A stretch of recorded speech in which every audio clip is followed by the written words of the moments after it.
गरुड़ पुराण 13वां अध्याय। गरुड़ जी ने कहा, हे प्रभु, सपिंडन की विधि, सूतक का निर्णय और सैयादान और पैदान की सामग्री और उसकी महिमा के विषय में कहिए। श्री भगवान ने कहा, हे ताक्षक, सपिंडीकरण आदि संपूर्ण क्रियाओं के विषय में बताता हूँ, जिसके द्वारा मृत प्राणी प्रेत नाम को छोड़कर पितृगण में प्रवेश करता है, उसे सुनो।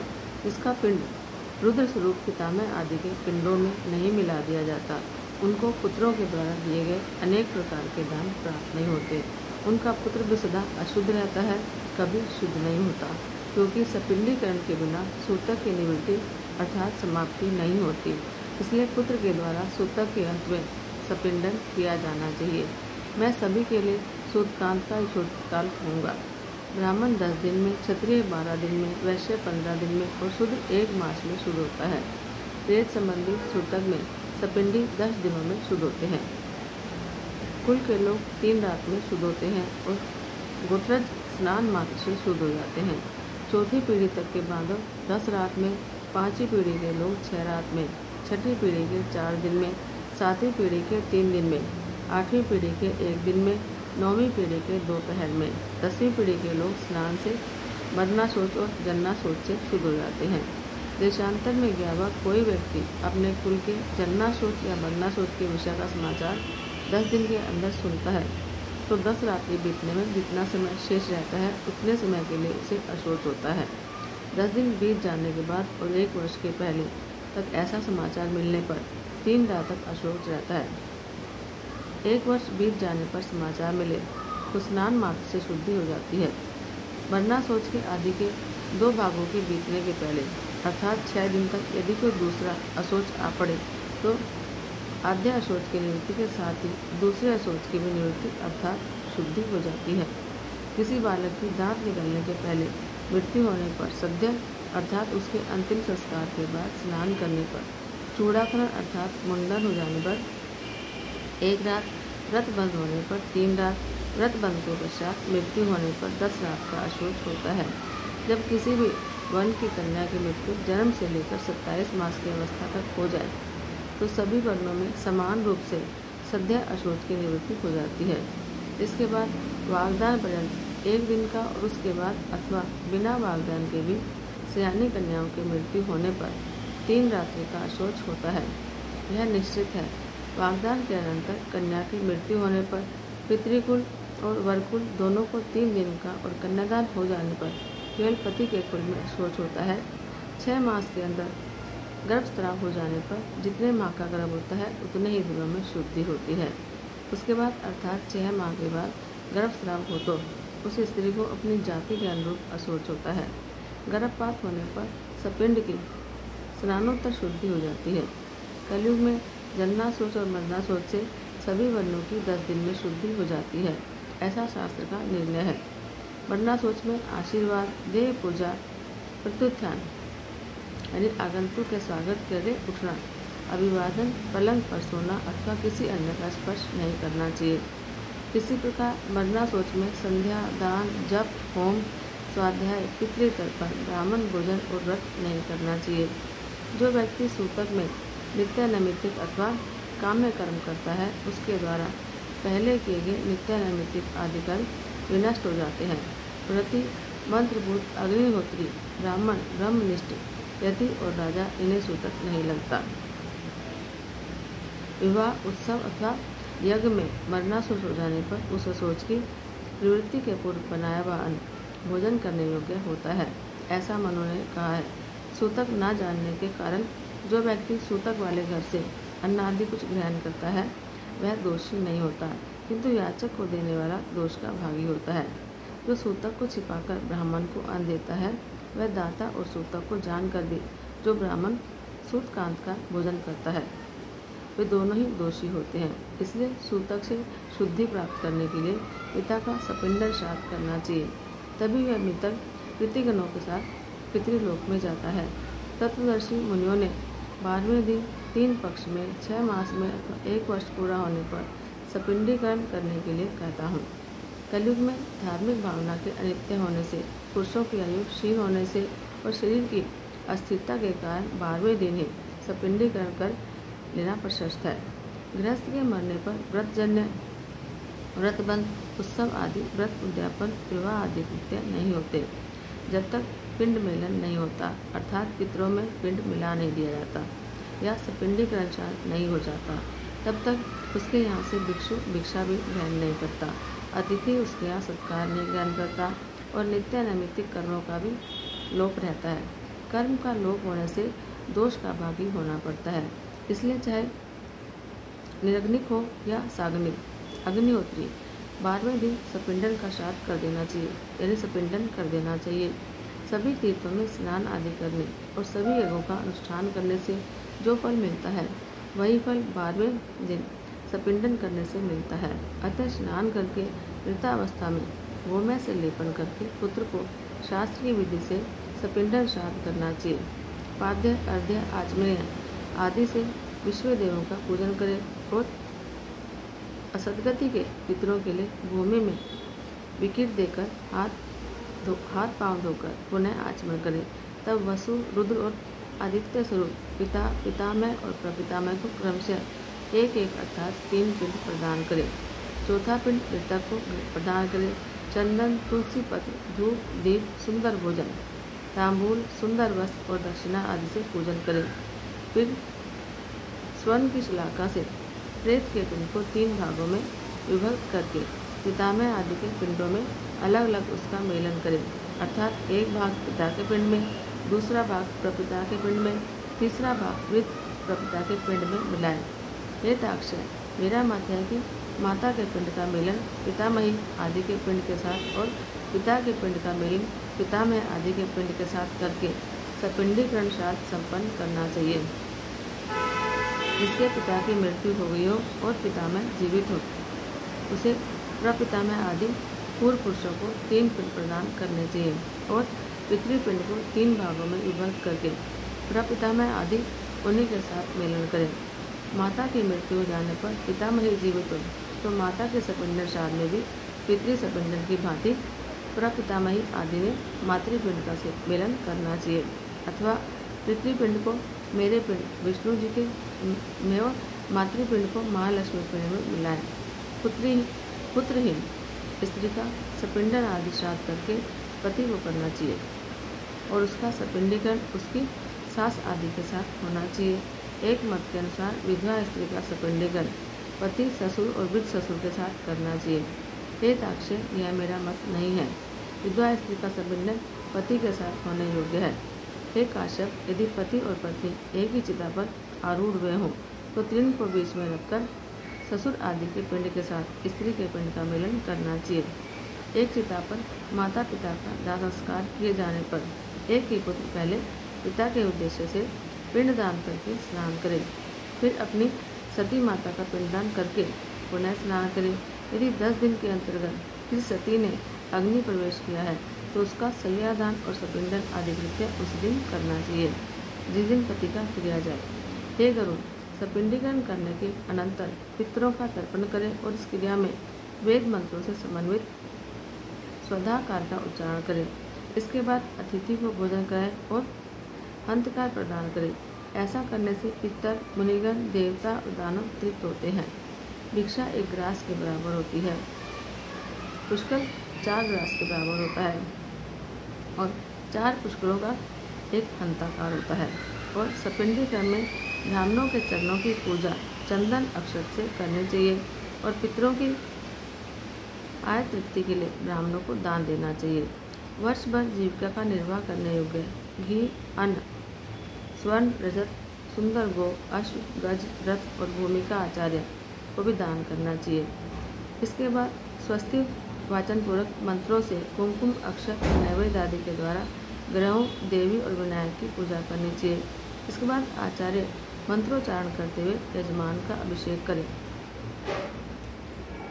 और हाथ में रक्षासूत्र बांधकर मंत्र से पवित्र अक्षत प्रदान करें।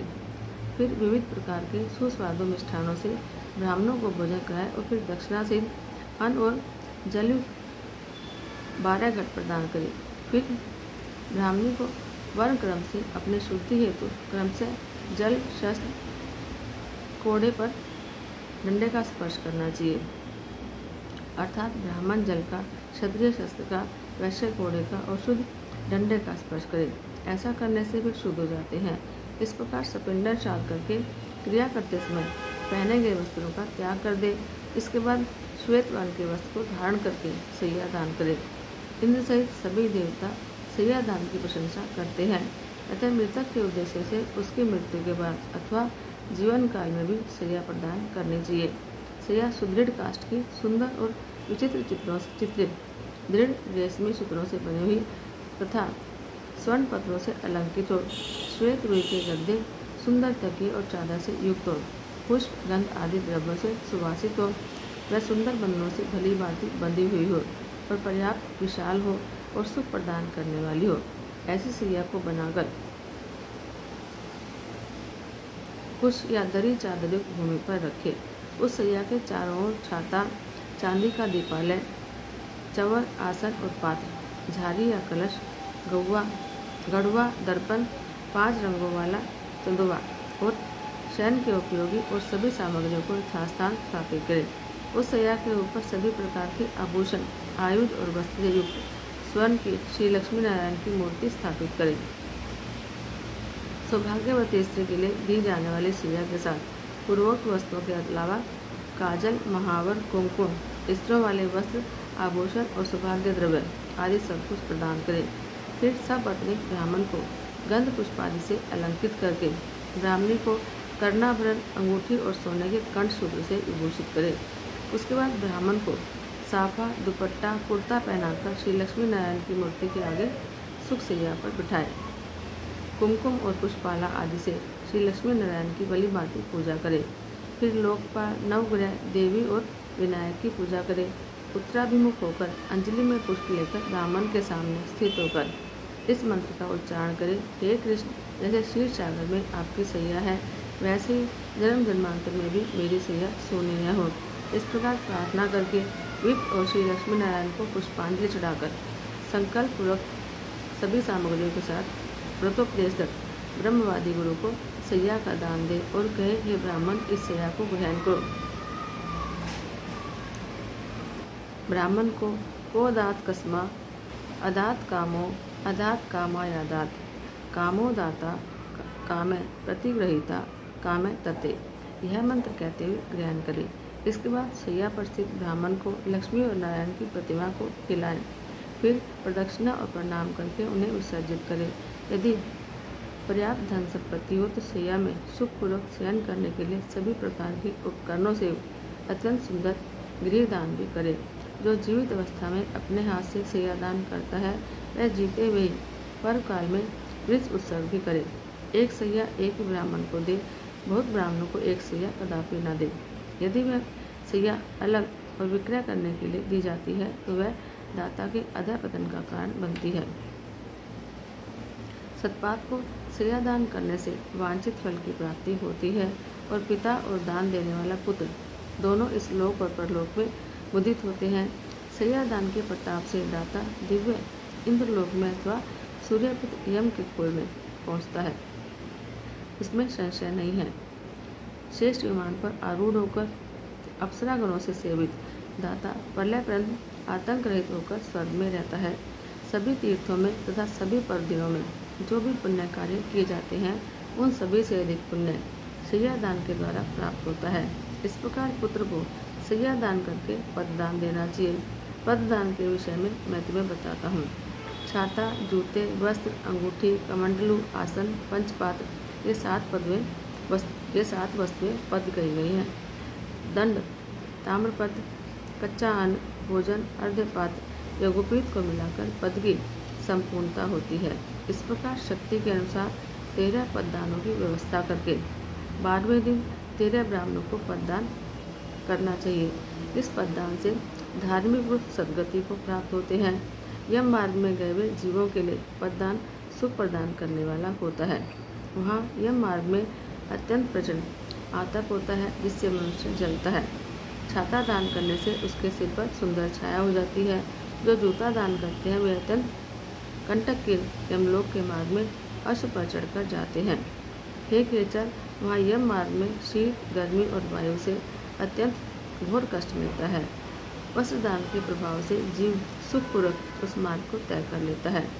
यम के मार्ग में महाभयंकर और विकराल काले और पीले वर्ण के यमदूत मुद्रिका प्रदान करने से जीव को पीड़ा नहीं देते हैं। कमंडलों का दान करने से अत्यंत धूप से परिपूर्ण वायु रहित और जलविहीन यम मार्ग में जाने वाला वह प्यासा जीव प्यास लगने पर जल पीता है और मृतक व्यक्ति के उद्देश्य से जो तांबे का जल पात्र देता है उसे 1000 प्रपादान का फल मिलता है। ब्राह्मण को समय रूप से आसन और भोजन देने पर यम मार्ग में चलता हुआ जीव धीरे धीरे सुखपूर्वक भोज्य पदार्थों का उपभोग करता है। इस प्रकार सपिंडन के दिन विधान पूर्वक दान दे और दान करके बहुत से ब्राह्मणों को चंडाल आदि को भी भोजन देना चाहिए। इसके बाद वर्ष के पूरे 12वें दिन सपिंडन करने पर भी प्रत्येक मास जल कुंभ और पिंडदान करना चाहिए। हे खग, प्रेत कार्य को छोड़कर अन्य किसी कर्म का पुनः अनुष्ठान नहीं किया जाता है, किंतु प्रेत की अक्षय तृप्ति के लिए पुनः पुनः पिंड दान आदि करना चाहिए। अतः मैं विशेष तिथि पर मृत्यु होने वाले जीव के मासिक, वार्षिक और पाक्षिक श्राद्ध के विषय में कुछ विशेष बात कहूँगा। पूर्णमासी तिथि पर जो मरता है उसका उनमासिक श्राद्ध चतुर्थी तिथि को होता है और जिसकी मृत्यु चतुर्थी को हुई है उसका उनमासिक श्राद्ध नवमी को होता है। नवमी तिथि को जिसकी मृत्यु हुई है उसका उनमासिक श्राद्ध रिक्ता तिथि चतुर्दशी को होता है। इस प्रकार पाक्षिक श्राद्ध 20वें दिन करना चाहिए। यदि एक ही मास में 2 संक्रांतियाँ हों तो 2 महीनों का श्राद्ध मल मास में ही करना चाहिए। यदि एक ही मास में 2 मास ही हो तो उस मास के दोनों पक्ष और यही 30 तिथियाँ इन दोनों महीनों की मानी जाएंगी।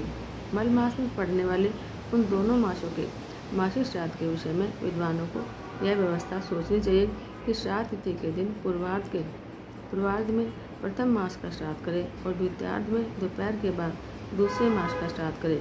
हे खग, संक्रांति रहित मास मल मास में भी सपिंडीकरण और मासिक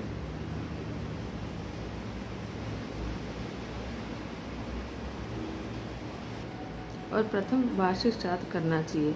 यदि वर्ष पूरा होने के मध्य में अधिमास आता है तो 13 महीने पूर्ण होने के बाद प्रेत का वार्षिक श्राद्ध करना चाहिए।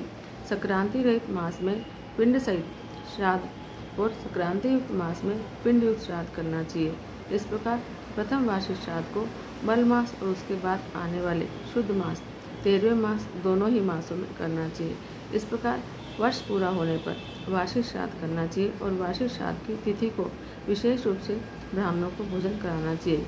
1 वर्ष पूर्ण हो जाने पर श्राद्ध में हमेशा 3 पिंडदान करने चाहिए। एकोदिश श्राद्ध नहीं करना चाहिए। ऐसा करने वाला पितृघातक होता है। तीर्थ श्राद्ध, गया श्राद्ध और गच्छा योग में युगादि तिथियाँ और ज्ञान में किया जाने वाला पितृश्राद्ध वर्ष के अंदर नहीं करना चाहिए। खगेश्वर पितृभक्ति से प्रेरित होकर के पुत्र को 1 वर्ष के अंतर ही गया श्राद्ध करना चाहिए।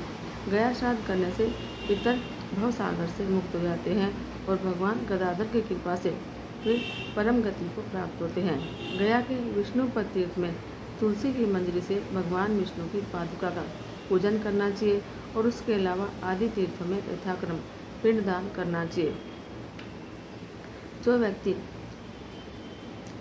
गयासिर में शमी के पत्ते के समान प्रमाण वाले पिंड को देता है वह 7 गोत्रों के अपने 101 पुरुषों का उद्धार करता है।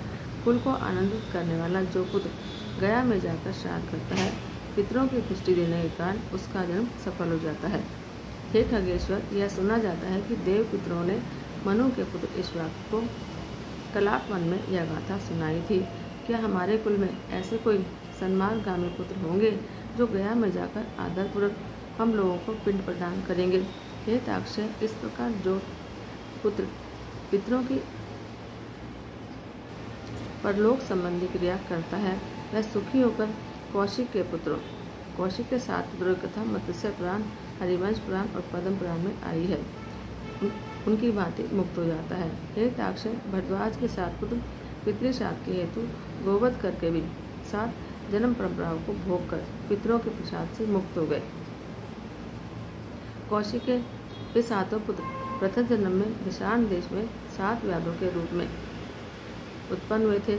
इसके बाद अगले जन्म में वे कालांतर पंजर पर मृग के रूप में उत्पन्न हुए। फिर शरद्वीप में चक्रवाक के रूप में उनकी उत्पत्ति हुई। अगले जन्म में मानसरोवर में हंस के रूप में उत्पन्न हुए। यही कुरुक्षेत्र में वेद का पारगामी ब्राह्मण के रूप में उत्पन्न हुए और पितरों के प्रति भक्ति भाव रखने के कारण ये ब्राह्मण पुत्र मुक्त हो गए। इसलिए पूरे प्रयत्न से मनुष्य को पितृभक्त होना चाहिए। पितृभक्ति के कारण मनुष्य इस लोक और परलोक में भी सुखी होता है। हे ताक्षय, यह सब और दैवी क्रिया मैंने तुमसे कही। यह कृत्य पुत्र की कामना को पूर्ण करने वाला, पुण्यप्रद और पिता को मुक्ति देने वाला है। जो कोई निर्धन मनुष्य भी इस कथा को सुनता है, वह भी पाप से मुक्त होकर पितरों के निमित्त दिए जाने वाले दान का फल प्राप्त करता है। जो मनुष्य मेरे द्वारा कहे गए श्राद्धों और दानों को विधिपूर्वक करता है और गरुड़ पुराण कथा को सुनता है, उसके फल को सुनो। पिता उसको सत्पुत्र प्रदान करता है, पिता में उसे गोधन देते हैं, उसके प्रपिता में उसे बहुविध धन संपत्ति प्रदान करते हैं और वृद्ध प्रपिता में तृप्त होकर विपुल अनादि प्रदान करते हैं। इस प्रकार श्राद्ध से तृप्त होकर सभी पितर पुत्र को वांछित फल देते हैं और धर्म मार्ग से धर्मराज के प्रसाद में जाकर वह धर्मराज की सभा में आदरपूर्वक विराजमान रहते हैं। सूत जी ने कहा, इस प्रकार श्री विष्णु जी से और दैविक श्राद्ध दानादि विषय महात्म्य सुनकर गरुड़ जी को अपार हर्ष हुआ। इस प्रकार गरुड़ पुराण के अंतर्गत सारोद्धार में सपिंडन आदि सर्वकर्म निरूपण नामक 13वां अध्याय संपन्न हुआ।